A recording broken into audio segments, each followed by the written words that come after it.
ہمیں کوشش کرنی چاہیے آج کے حالات میں اگر بات کریں تو یہ دونوں پولیٹیکل پارٹیز مل کے فیصلہ کریں جو بھی کرنے ہیں الیکشن کے بارے میں, الیکشن کی ڈیٹ کے بارے میں جو کر رہا ہے یہ کرے. اگر نہیں کریں گے تو پاکستان کے عوام کو بھی نقصان ہوگا اور ان کا بھی نقصان ہوگا. Thank you very much. جی بہتر. قصوری صاحب ہمارے ساتھ موجود تھے.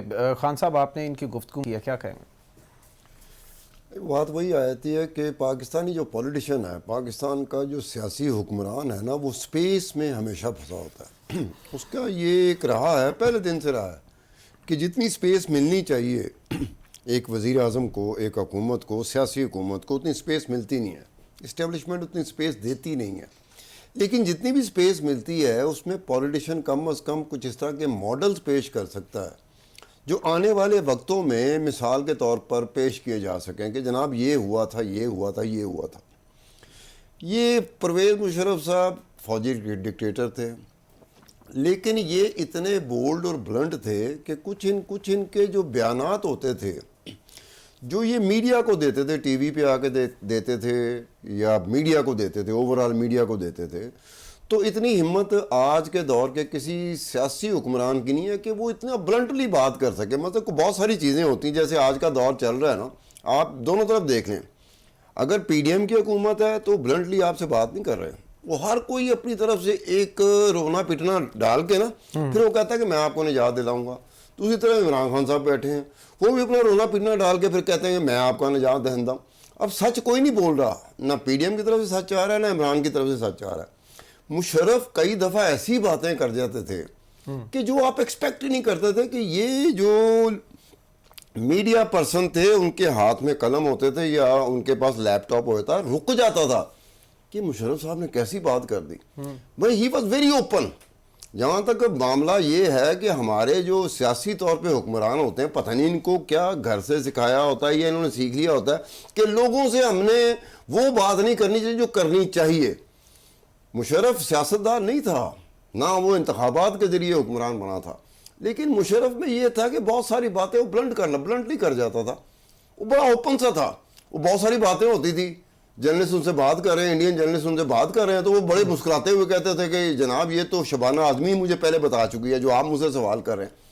سو آج کے دور پہ دیکھا جائے ان کی ہمت نہیں ہے, پی ڈی ایم میں کوئی بندہ ہو یا عمران خان ہو, یہ ایسی بات نہیں کر سکتے کہ جی مجھے شبانہ اعظمی نے پہلے بتا دیا تھا. یہ تو ریلکٹنٹ رہیں گے کہ جناب وہ نام آئے گا, اگر ہم یہ کہیں گے تو یہ ہوگا وہ ہوگا. اب وہ صاحب جو مشرف تھا وہ انڈیا میں بیٹھ کے, دلی میں بیٹھ کے پریس کانفرنس کر رہا ہے, اور پریس کانفرنس میں جو ڈومینیٹنگ فیکٹر تھا وہ انڈین جرنلسٹ تھے. تقریباً تمام کا تمام جو انڈیا کا جرنلسٹ تھا, میڈیا تھا, وہ سب موجود تھا. وہاں پہ بات کیا کر رہے تھے مشرف؟ وہ کہہ رہے تھے کہ جناب آپ کی سوال ہوا کہ جناب آپ مداخلت کرتے ہیں انڈیا کی اندرونی معاملات میں, آپ کی آئی ایس آئی جو ہے, آپ کی ایجنسی جو ہے یہ کرتی ہے. مشرف نے مسکراتے ہوئے جواب دیا, انہوں نے کہا آپ ٹھیک کہہ رہے ہیں, ہماری ایجنسیاں کرتی ہیں, لیکن انہوں نے ساتھ ساتھ یہ کہا کہ آپ کو پتہ ہے کہ آپ کی ایجنسیاں ہمارے ہاں کیا کرتی ہیں. پھر ایک چیز بتائی کہ فلانے ایئرپورٹ پہ کیا ہوا تھا, فلانی جگہ پہ کیا ہوا تھا, آپ کی فلانی ایجنسی کیا کر رہی تھی, آپ کی فلانی ایجنسی کیا کر رہی تھی. آج کے دور میں کوئی بتا دو اس طرح کا حکمران کہ وہ اس طرح سے بات کرے کہ ہاں جی ہماری ایجنسیاں بھی کرتی تھی, آپ کی ایجنسیاں بھی کرتی تھی. یہ مشرف تھا جو اس طرح کی گفتگو کر جاتا تھا اور میڈیا کے سامنے کرتا تھا. یہ نہیں کہ کانا پھوسی کر رہے ہیں, کوئی چار دیواری میں بیٹھے ہوئے, چار بندے بیٹھے ہوئے وہاں گفتگو, نہیں, میڈیا کے سامنے اوپنلی. سو اس طرح کا بلنٹ بندہ آج کے دور میں یہ ہے کہ گتھم گتھا ہوئے ہیں ہمارے سیاستدان. اب یہ سیاستدان کو دیکھو کہ ایک طرف سیاستدان ہے, دوسری طرف بھی سیاستدان ہے. فوجی تو کوئی نہیں نا, فوجی حکمران اس وقت کوئی نہیں ہے. فوج آ جائے وہ ایک الگ بات ہے, فوجی حکمران کوئی نہیں ہے. اب یہ دونوں طرف کے جو سیاستدان ہیں جس طریقے سے گتھم گتھا ہوئے ہیں, ملک کا تو کوئی آپ سمجھ لیں کہ یہ چاہ رہے ہیں, دونوں چاہ رہے ہیں کہ کسی طریقے سے ملک کا کچھ ہو جائے. اب یہ بات ان کو سیکھنی چاہیے دسیاسی حکمرانوں کو, جنہوں نے سیاسی حکمران بننا ہوتا ہے, آج بنے ہوں, پہلے رہے ہوں یا آج کے بعد بننا ہو, کہ بھئی آپ کے پاس موقع ہے, کم از کم آپ ایسی مثالیں بنا سکتے ہیں, پیش کر سکتے ہیں. اس ایک وقت میں کیا ہو رہا ہے, دونوں دھڑے اس طرح سے گتھم گتھا ہیں کہ تشتری پہ رکھ کے یہ فوج کی طرف دیکھ رہے ہیں, تشتری پہ رکھا ہوا ہے کہ جناب آپ آ جائیں. وہ فوج اس لیے نہیں آ رہی کہ انہوں نے پتہ حالات بہت خراب ہیں, ورنہ تو کسر نہیں چھوڑی ہوئی, نہ پی ڈی ایم نے کوئی کسر چھوڑی ہوئی ہے, نہ عمران خان نے کوئی کسر چھوڑی ہوئی ہے. یہ دونوں اس طریقے سے گتھم گتھا ہیں. ان کو دیکھنا چاہیے کہ حکومت اور اپوزیشن دونوں طرف سیاسی جماعتیں ہوتی ہیں, دونوں نے اس طرح رویہ اپنا رکھنا ہوتا ہے کہ کوئی تیسرا راستہ نکلے. ادھر تو کوئی راستہ نکلنے کی کوئی وہ ہے ہی نہیں. اب وہ تشتری میں جو رکھ کے یہ پنڈی والوں کی طرف انہوں نے کیا ہوا ہے, اب وہ دیکھیں اگر حالات ذرا سے نارمل ہوتے تو میرے خیال میں بڑے آرام سے انہوں نے آنا تھا کہ یار یہی ہمیں کر رہے تھے, یہی ہماری طرف ہمیں چیز حکمرانی کو اقتدار کو ہماری طرف دھکیل رہے تھے, چاہے وہ پی ڈی ایم ہو چاہے عمران خان صاحب ہو. یہ دونوں لگے. اب دونوں کو نہیں پتا کہ یار جناب آپ کو پتا ہونا چاہیے کہ بورڈ یہ آپ دونوں کو پڑھنا ہے نا. بڑے لیول کے اوپر دیکھا جائے تو دو آمنے سامنے کھڑے ہوئے. بالکل. اب ووٹ آپ نے لینا لوگوں سے تو کم از کم لوگوں کے لیے اپنے لیے گنجائش خود نکالیں. آپ اپنے لیے گنجائش ختم کرتے جا رہے ہیں, لوگوں کے لیے بھی گنجائش ختم کرتے جا رہے ہیں, لوگوں کے لیے اس طرح گنجائش ختم کرتے جا رہے ہیں. کل کلاں کو اگر فوجی کوئی آ جاتا ہے تو یقین کرنا ایک اچھی خاصی تعداد ہوگی لوگوں کی جو کہے گی یار اچھا ہی ہوا یہ آ گئے, یار وہ دونوں تو آپس میں سیدھے ہو ہی نہیں رہے تھے. تو قصور کس کا ہوگا؟ الٹیمیٹلی ہم ٹی وی بیٹھ کے جو مرضی کہیں کہ یار ہم نے سیاستدان کو اٹھا کے رکھنا ہے, سیاستدان کو اٹھا کے رکھنا ہے, لیکن سیاستدانوں میں بھی کچھ ہمت دکھانی ہے. وہ بس ایک دوسرے کو لان تان کرنے کے علاوہ کوئی بات ہی نہیں آتی. وہاں سے پی ڈی ایم شروع ہو جاتی ہے, یہاں سے عمران خان شروع ہو جاتے ہیں. اب دیکھیں یہ پوری دنیا میں اس طرح کی مثالیں بہت کم ہوتی ہیں کہ لان تان کے علاوہ کوئی سیاست تو ہو نہیں رہی, کوئی بات سمجھ نہیں آ رہی. ایک دوسرے کو گھسیٹا ہوا ہے, گالی گلوچ چل رہی ہے, برا بلا کہا جا رہا ہے. یہ مجھے سمجھ نہیں آتی یہ سیاست کہاں سے ہوگی. یہ تو سیاست نہیں ہوتی ہے. مخالفت پوری دنیا میں ہوتی ہے. پاکستان میں واحد ملک ہے پاکستان جہاں پہ مخالفت میں سیاستدان میدان میں اترے ہوئے ہیں, پوری دنیا میں اترے ہوتے ہیں. وہ یار ایک لمٹ ہوتی ہے, وہاں تک وہ جاتے ہیں ایک دوسرے کی مخالفت میں. گالی گلوچ جس طرح کی چل رہی ہے اس وقت پاکستان میں, یہ گالی گلوچ بہت کم ممالک میں ہوں گے, جو ہماری طرح کا جو ممالک ہوں گے نا, جو وہ بالکل نیچے آ چکے ہوں گے وہاں چل رہی ہوگی. باقی ممالک میں اس طرح کی گالی گلوچ نہیں چلتی جس طرح کی پاکستان میں چل رہی ہے. اور اب ہم پورا ساتھ دے رہے ہیں, میڈیا بھی ساتھ دے رہا ہے, لوگ بھی ساتھ دے رہے ہیں. خان صاحب میڈیا کی آپ نے بات کی ہے, مشرف صاحب کا وہ دور تھا جب پاکستان میں electronic media, private electronic media flourish ہوا. آپ نے دیکھا اس سے پہلے جرنلزم تھی, پرنٹ میڈیا کی حد تک تھی, الیکٹرانک میں صرف پی ٹی وی تھا. آج بھی جرنلزم ہو رہی ہے, اس وقت بھی جرنلزم ہو رہی تھی الیکٹرانک میڈیا کی.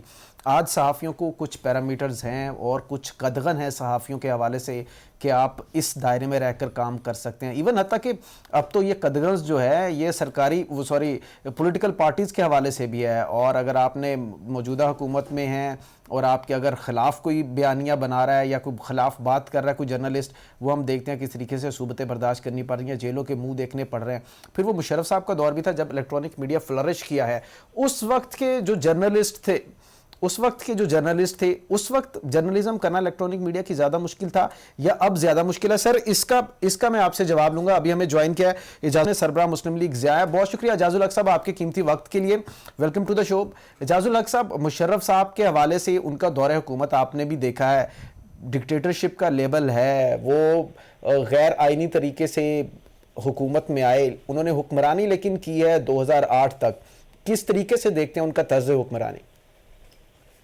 دیکھیں پروفیسر مشرف صاحب ایک بڑے مشکل وقت میں پاکستان آئے تھے, دھماکہ ہوا تھا پاکستان, اس وقت سینکشنز لگے ہوئے تھے اور مطلب ہمارے اس وقت اکانومی جو ہے بہت خرابی کی طرف جا رہی تھی. انہوں نے پہلے 3 سال تو اپنے بڑے اچھے گزارے کیونکہ انہوں نے امپارشلی کوشش کی تو جتنی محنت کر سکتے ہیں وہ پاکستان کے لیے, اکانومی کو بہتر کرنے کے لیے اچھے لوگوں کو انہوں نے لگایا. کوئی پولیٹیکل انٹرفیرنس نہیں تھی ان دنوں میں, تو اکانومی کو ریوائیو کرنے میں ان کا ایک بہت بڑا ہاتھ تھا. انہوں نے خاص طور پر ایگریکلچر سیکٹر میں اور ایکسپورٹس میں, سروس ایریا میں بڑا یعنی کہ محنت کی. دوسرا ان کا ایک 2 ٹاپ موقع جو مجھے, جس کو میں کہتا ہوں کہ میں نے ان کے ساتھ بڑا قریب سے کام کیا.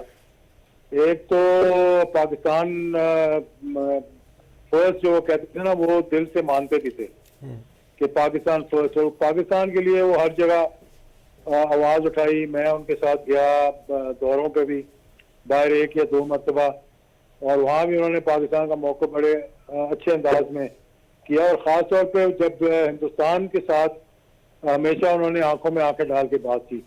آگرہ ایگریمنٹ کے بعد بھی ہندوستان جو ہے اس کو بیک فٹ پہ لے گئے, اور پھر کارگل جو بعد میں کنٹروورشل ہو گیا تھا وہ بھی ایک قدم تھا کشمیر کے معاملے کو ریزالو کرانے کے لیے ان کی کوشش تھی، اور لیکن بعد میں وہ کامیاب نہیں ہوا اور بڑا کانٹروورسی بن گیا۔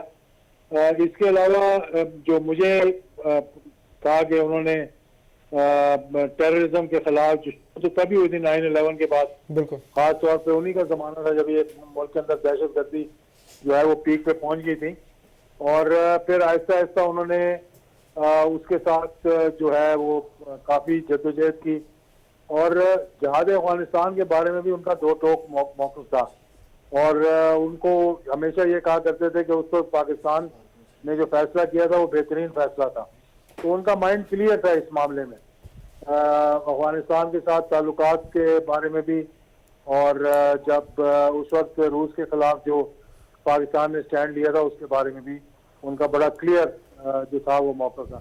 لیکن دیکھیں جب انسان اس پوزیشن میں ہوتا ہے، کچھ اچھی چیزیں ہوتی ہیں، کچھ خراب ہوتی ہیں، لیکن 2002 کے بعد جب وہ 2003 میں جا کے پولیٹیکل ہو گئے زیادہ، اور جب بھی کوئی جب جو غیر جمہوری طریقے سے آتے ہیں، جب زیادہ سیاست میں انوالو ہو جائیں تو پھر ان کو مسائل بھی کھڑے ہوتے ہیں، کیونکہ ان کو پھر ان لوگوں کو ساتھ لے کر چلنا پڑتا ہے جن لوگوں کے خلاف انہوں نے ایک مرتبہ مہم چلائی تھی۔ بالکل تو لیکن بعد میں انہوں نے ان کی وہ حکومت جس میں جمالی صاحب رہے بہت اچھی چلی، لیکن جمالی صاحب کی ان کے جو پرنسپل سیکرٹری تھے ان کے ساتھ نہیں بن سکی، اور ان کو پھر حکومت چینج ہوئی، پھر شوکت عزیز صاحب کو موقع ملا، چودھری شجاع صاحب کو موقع ملا ان دنوں میں۔ شوکت عزیز صاحب نے بڑا اچھا جو ہے وہ ٹائم گزارا ان کے ساتھ۔ میں بھی مطلب جب وزیر بنا تھا 2004 میں، 2002 میں الیکشن ہوئے تھے، اس وقت تو کیونکہ مشرف صاحب کی کنگز پارٹی کے خلاف میں نے الیکشن لڑا تھا، تو 1.5 سال کوئی تقریباً ہماری بات چیت کوئی ہوئی نہیں، آمنا سامنا ایک دفعہ ہوا، لیکن پھر جمالی صاحب نے جب میرا نام پرپوز کیا تو انہوں نے مجھے بلا کر ایک بڑا لمبا چوڑا گفتگو کی تھی میرے ساتھ، اور اس کے بعد پھر میں ان کے ساتھ جب کام کیا تو میں سمجھتا ہوں کہ جتنی مرتبہ بھی میں 5-6 دفعہ پارلیمنٹ کا ممبر رہا ہوں، وزیر رہا ہوں، لیکن اس زمانے میں جو جمالی صاحب کے ساتھ، شوکت عزیز صاحب کے ساتھ کام کرنے کا جو اچھا لگا مجھے وہ یہ کہ وزراء کے لیے وہ گائیڈ لائن دیتے تھے لیکن انٹرفیئرنس نہیں کرتے تھے، اور وہ کہتے تھے کہ آپ ڈیلیور کریں۔ مشرف صاحب کا بھی یہ تھا کہ 1-2 دفعہ انہوں نے مجھے کچھ چیزیں کہیں کرنے کے لیے، تو جب میں نے انکار کر دیا تو انہوں نے میرے ساتھ آرگیومنٹ نہیں کی، وہ مان جو تھا اچھا ٹھیک ہے یار اگر تم صحیح کہہ رہے ہو تو دیکھو پھر یہ امپلیمنٹ کر کے دکھاؤ۔ اور پھر 1-2 مرتبہ مجھے یاد ہے کہ انہوں نے، اور ان کے کوئی قریبی ساتھی تھے، انہوں نے بھی کہا کہ جی یہ کوئی جو ان دنوں میں حج کی کوئی کمپنیاں وغیرہ تھیں اس کے بارے میں کسی نے انہوں نے اپروچ کیا ہوگا، تو جب مجھے کھلوایا تو میں نے کہا کہ نہیں میں نہیں کر سکتا یہ، کیونکہ یہ میرٹ کی خلاف ورزی ہوگی، تو انہوں نے پھر آگے سے کچھ بات نہیں کی۔ تو پاکستان کے لیے ایک اچھا وقت تھا، ان کا کچھ ڈفرینسز ہوئے، نواز شریف صاحب کے ساتھ ان کے تعلقات خراب ہوئے، تو وہ معاملہ جو تھے وہ خرابی کی طرف گئے، وہ ان کو جلاوطنی کاٹنی پڑی، تو لازمی بات ہے کہ وہ کوئی مشرف صاحب سے خوش نہیں تھے۔ پھر آرٹیکل 6 چلانے کی کوشش کی، انہوں نے آرٹیکل 6 لگایا ان کے اوپر، اور وہ تھا ایک ٹرننگ پوائنٹ جس پہ کہ پھر ان کو فوج پاکستان ایک x chief of army staff ہوتے ہوئے ان کو ہاسپٹل میں کیا، اس کے بعد انہیں باہر جانے کی اجازت دی حکومت نے، اور جب وہ باہر گئے تو پھر اس کے بعد پاکستان ایک مرتبہ شاید آئے تھے کچھ دیر کے لیے، لیکن پھر اس کے بعد واپس نہیں آئے وہ۔ اعجاز الحق صاحب، پاکستان اور انڈیا کے درمیان کشمیر کے ایشو کے حوالے سے یہ سمجھا جاتا ہے کہ مشرف صاحب کے دور میں بہت قریب ترین پہنچ چکے تھے اس ایشو کو ریزالو کرنے میں۔ آپ مشرف صاحب کے ساتھ ان دنوں میں کام کر رہے تھے، کیا کس طریقے سے دیکھتے ہیں، کتنی ڈیڈیکیشن تھی ان کی کشمیر کاز کے لیے؟ لیکن جو آگرہ ایگریمنٹ تھا، انہوں نے یہ اقوام متحدہ کی جو قراردادیں ہیں ان سے ہٹ کر وہ جو 4 نکاتی انہوں نے ایجنڈا دیا تھا، میں اس کے ساتھ متفق نہیں تھا، کیونکہ میں یہ سمجھتا ہوں کہ جب تک پلیبسائڈ نہیں ہوگا وہاں پہ رائٹ آف سیلف ڈٹرمنیشن نہیں دیا جائے گا۔ لیکن ان کی یہ کوشش تھی کہ کسی نہ کسی طریقے سے پہلے راستہ کھولا جائے اور پھر دیکھیں کہ آگے چل کر کیا ہوتا ہے، لیکن وہ کامیاب نہیں ہوئے اس میں، کیونکہ پہلے ہندوستان مان گیا اور پھر جو ان کی اپوزیشن تھی اس نے اتنا